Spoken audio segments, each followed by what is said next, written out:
তোর হইছে হইছে। হ্যালো বন্ধুরা, কেমন আছেন সবাই? আশা করছি যে যেখান থেকে দেখছেন সবাই ভালো আছেন, সুস্থ আছেন। আমরাও ভালো আছি। বিকালের মিষ্টি রোদ গায়ে লাগিয়ে একটু রেডি হয়ে বেরিয়ে পড়েছি। বাসন্তী পূজার উৎসব হচ্ছে অদূরেই, সেখানেই যেতে চাই আমরা সবাই। তো কথা বলতে বলতে ভ্যান এসে পড়েছে এবং ভ্যানে উঠে এই চমৎকার সুন্দর রাস্তা আপনাদের সঙ্গে দেখাতে দেখাতে এগিয়ে চলেছি সামনের দিকে। আমরা তিনজন, সুন্দর তিনজনের একটা টিম, আজকে বিকালবেলা আনন্দ করতে করতে এগিয়ে চলেছি। নেমে পড়েছি ভাঙুড়া এবং এখানে দাঁড়িয়ে বিকালের মিষ্টি রোডে একটু ফটো সেশন না করলে কি হয়, সেই জন্যই করে নিচ্ছিলাম টুকরো টুকরো কিছু স্মৃতি সংরক্ষণ এবং আপনাদের সঙ্গে শেয়ার করব বলে। এই যে করতে করতে দেখা হয়ে গেল মামুন মান্না। আচ্ছা ঠিক আছে। সবচেয়ে চমৎকার অভিজ্ঞতা এবং অনুভূতি ব্লগিং জীবনের, রাস্তাঘাটে যখন কারো সঙ্গে দেখা হয় এবং সে চিনতে পেরে বলে আপনার ভিডিও দেখি ফেসবুকে, ভালো লাগে। এর চেয়ে ভালো লাগা আমার মনে হয় আর কিছুতে আমি পাই না। তো অনেক আনন্দ ঘন মুহূর্ত কাটিয়ে অনেক গল্প করতে করতে এগিয়ে এসেছিলাম এবং ভাড়ার টাকা শেষ হয়ে যাওয়ায় এখানেই নেমে পড়লাম।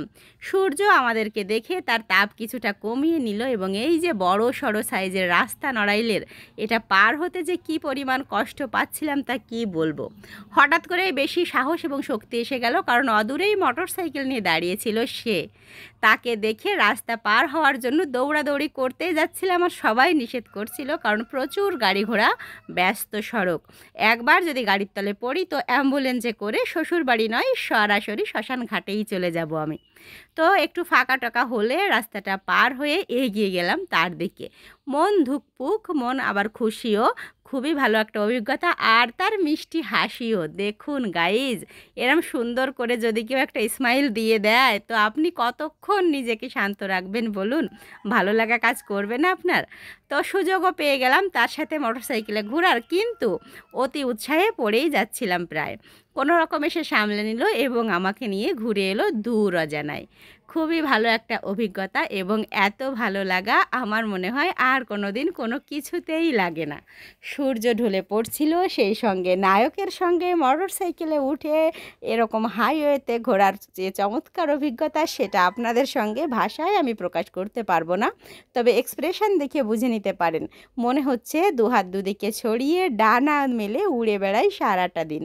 কিন্তু যেহেতু তার বাড়ির সামনে এসে পড়েছি, সে আমাকে আর বেশিক্ষণ ঘোরাতে রাজি হলো না, নামিয়ে দিল তার বাড়ির রাস্তার সোজা।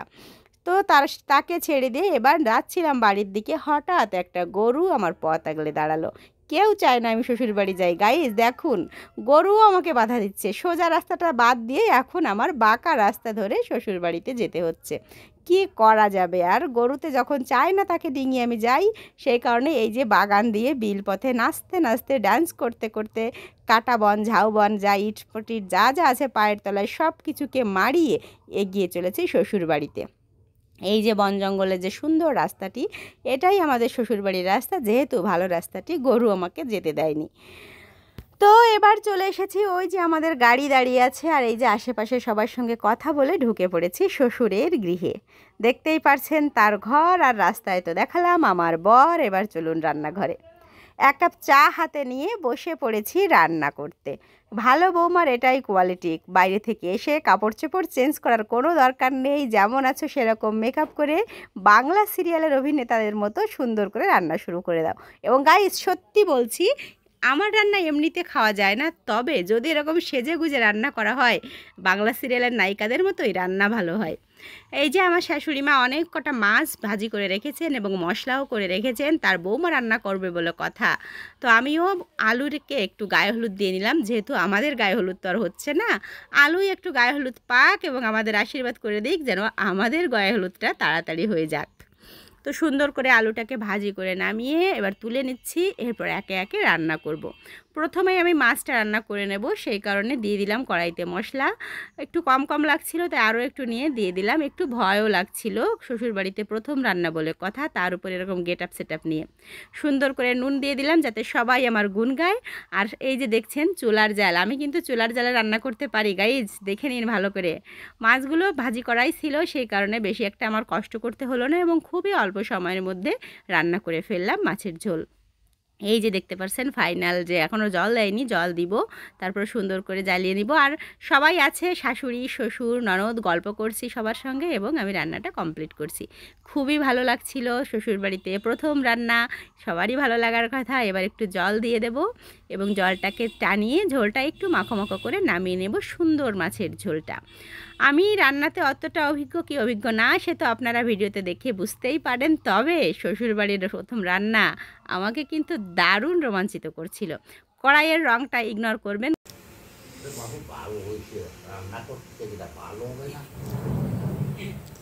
শ্বশুরের কথা তো শুনে নিলেন, রান্না ভালো হয়েছে। তাই তো করছি, করেই করাতে পারো না। ইতিহাস সাক্ষী গাইজ, শ্বশুর শাশুড়ি ভালোবাসলেও ননদ কখনো ভালোবাসে না ভাই বাবুকে, সেটা তো বুঝেই নিলেন। কড়াই গরম করতে পারিনি, এমন একটা বদনাম শ্বশুরবাড়িতে প্রথম 15 মিনিটে পেয়েই গেলাম।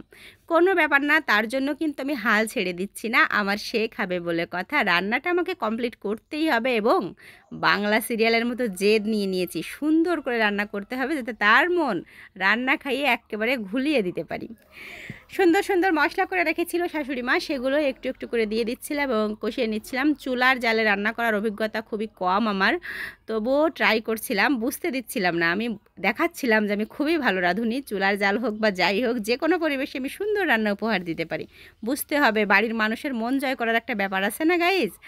আর আমার শাশুড়ি মা শ্বশুরমশাই সবাই যেহেতু পাশে বসেছিল, সবাই বলেও দিচ্ছিল কি করে কি করতে হবে, সে কারণে আমার অত কসরত করতে হচ্ছিল না বা টেনশনও করতে হচ্ছিল না। মশলাটা ভালো করে কষিয়ে নিলাম, দেখতেই পাচ্ছেন তেল ছেড়ে দিয়েছে।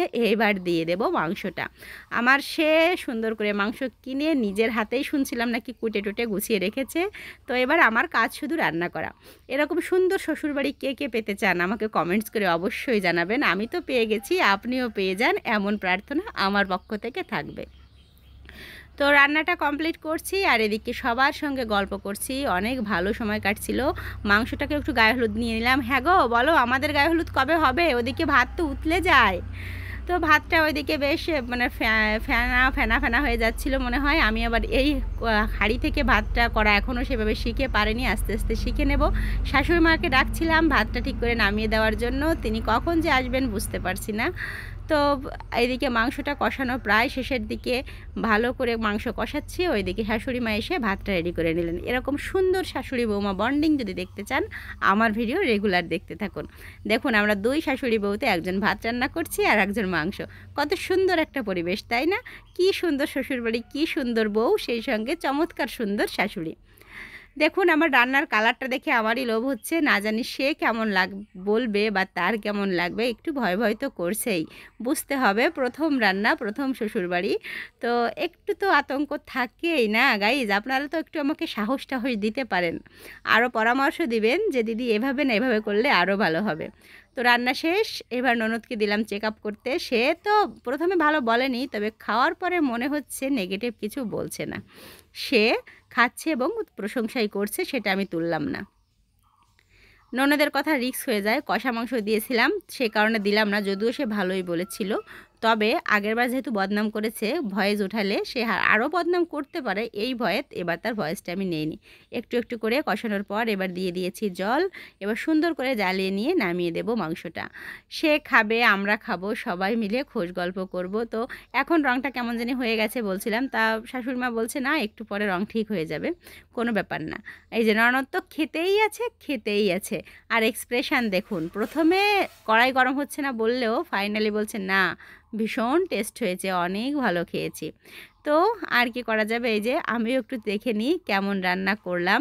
আর গাইজ আমি আসলে কড়াই থেকে মাংস নিচে নামাতে পারি না, সেই কারণে ননদি আমাকে হেল্প করে কড়াইয়ের থেকে মাংসটা ঢেলে দিয়েছে। কাপড় চোপড় পরা ছিল, আর অত বড় কড়াই ধরে নামাতে গেলে আমি হয়তো হাত পায়ে ফেলে দেবো, এই ভয়ে আমাকে কেউ দেয়নি আর কি নামাতে, যে ঠিক আছে রান্না করেছো এবার আমরাই নামিয়ে নিচ্ছি, কোনো ব্যাপার না।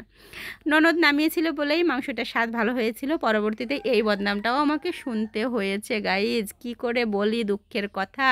শ্বশুর বাড়িতে স্বামী ছাড়া আর কেউ আপন না। তো রান্নাটা কমপ্লিট করতে করতে রাত বানিয়ে ফেলেছি। সেই বিকাল থেকে আমি আসলেই ভালো রাঁধুনি, রান্না করতে করতে রাত করে ফেলি। আর এই যে ফাইনাল লুক আমার রান্নাটার, দেখে বলবেন কিন্তু খেতে কেমন হয়েছিল। তারা তো সবাই ভালোই বলেছে, তাদের একমাত্র বৌমার রান্না বলে কথা, খারাপ তো বলা যায় না। আর এই যে মাছটা, এই দুইটা আইটেমই রান্না করেছিলাম আমি, এর বেশি কিছু আমি পারি না। আর আস্তে আস্তে শিখে নেবো। আর চলুন আমাদের ঘরটাও দেখিয়ে দিই আপনাদেরকে। এই যে তার রুমে দাঁড়িয়ে ফোন নিয়ে আমি একটু ফটো সেশনও করে নিলাম।